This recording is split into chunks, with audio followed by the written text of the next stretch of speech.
வணக்கம் சாப்பாடு பிரியர்களே, இது நம்ம பழைய சோறு பச்சை மிளகா தாங்க. இந்த வார குக் வித் கோமாளியில் ஆக்டர் அஞ்சலிக்காக பிரியங்கா அவங்க செஞ்ச மட்டன் சீக் கபாப். இந்த ரெசிபி தான் இன்றைக்கி எப்படி செய்கிறதுன்னு பார்க்க போகிறோம்.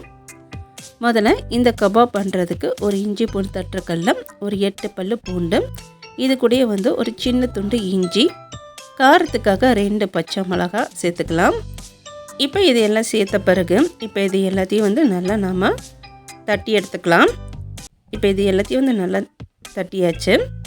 இப்போ நாம் தட்டி வச்சுருக்க இந்த இஞ்சி பூண்டு பச்சை மிளகாய் பேஸ்ட்டை ஒரு பவுலில் மாற்றிக்கலாம்.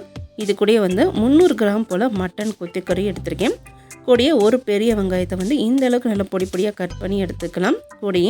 பொடியாக கட் பண்ண கொத்தமல்லி தழை, பொடியாக கட் பண்ணி வச்சுருக்கேன் புதினா தழை, கூடயே 1/2 டீஸ்பூன் மல்லித்தூள், 1/2 டீஸ்பூன் கரம் மசாலா, 1/2 டீஸ்பூன் தனி மிளகாத்தூள், 1/4 டீஸ்பூன் மிளகுத்தூள், 1/4 டீஸ்பூன் மஞ்சள் தூள். இப்போ இதுக்கு தேவையான அளவு உப்பு இதெல்லாம் சேர்த்துட்டு நல்லா மிக்ஸ் பண்ணிக்கலாம். இது எல்லாத்தையும் நல்லா மிக்ஸ் பண்ண பிறகு இதை மிக்சியில் போட்டுட்டு 2 பல்ஸ் மட்டும் வச்சு நான் அரைச்சி எடுத்துகிட்டு வந்திருக்கேன். இப்போ இந்த அளவுக்கு நல்லா பேஸ்ட்டாக இருக்குது பாருங்கள். இப்போ நம்ம ரெடி பண்ணி வச்சுருக்க இந்த மட்டன் கபாப்பை இந்த மாதிரி ஒரு ஸ்டிக்கில் நம்ம நல்லா ரோல் பண்ணி எடுத்துக்க போகிறோம். நீங்கள் இந்த மட்டன் கபாப் பண்ணும்போது மட்டன் இந்த அளவுக்காக நல்லா கெட்டியாக இருக்கணும். தண்ணி விட்ட மாதிரி இருந்துச்சுன்னா இந்த மாதிரி ஸ்டிக்கில் ஒட்டி பிடிக்காது. அதனால் நீங்கள் மட்டன் மிக்சியில் போட்டு அரைக்கும் போது மட்டனில் இருக்க தண்ணியில் நல்லா ட்ரை பண்ணிவிட்டு மட்டனை அரைச்சி எடுத்துக்கோங்க. அப்போ தான் இந்த அளவுக்காக ஸ்டிக்கில் நல்லா ஒட்டி பிடிக்கும். இது மாதிரி நம்ம எல்லாத்தையும் ரெடி பண்ணிக்கலாம். இன்றைக்கி இந்த மட்டன் கபாப் பண்ணுறதுக்கு நான் தோசை தவா தான் எடுத்திருக்கேன். இதில் தேவையான அளவு எண்ணெய் சேர்த்துட்டு நம்ம ரெடி பண்ணி வச்சுருக்க இந்த கபாப்பை நம்ம எடுத்து சேர்த்துக்கலாம். உங்ககிட்ட ஓவனோ இல்லை கிரில் இருந்துச்சுன்னா அதில் கூட நீங்கள் இதை டோஸ்ட் பண்ணி எடுத்துக்கலாம். இப்போ இந்த கபாப் சேர்த்த பிறகு லோ ஃப்ளேமில் வச்சு இதை நல்லா திருப்பி போட்டு நம்ம நல்லா ரோஸ்ட் பண்ணி எடுத்துக்கணும்.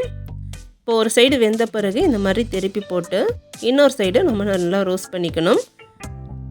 இந்த மட்டன் ஷீக் கபாப் வேகிறதுக்கு குறைஞ்சது 15லேருந்து 20 நிமிஷமாவது நம்மளுக்கு தேவைப்படும். லோ ஃப்ளேமில் வச்சு இதை நல்லா குக் பண்ணி எடுத்துக்கணும். இப்போ பாருங்கள், இது நல்லா ரோஸ்ட் ஆகிடுச்சு பாருங்கள். எல்லா சைடும் நல்லா ரோஸ்ட் ஆகிருக்கு. இப்போ இதை நாம் எடுத்துடலாம்.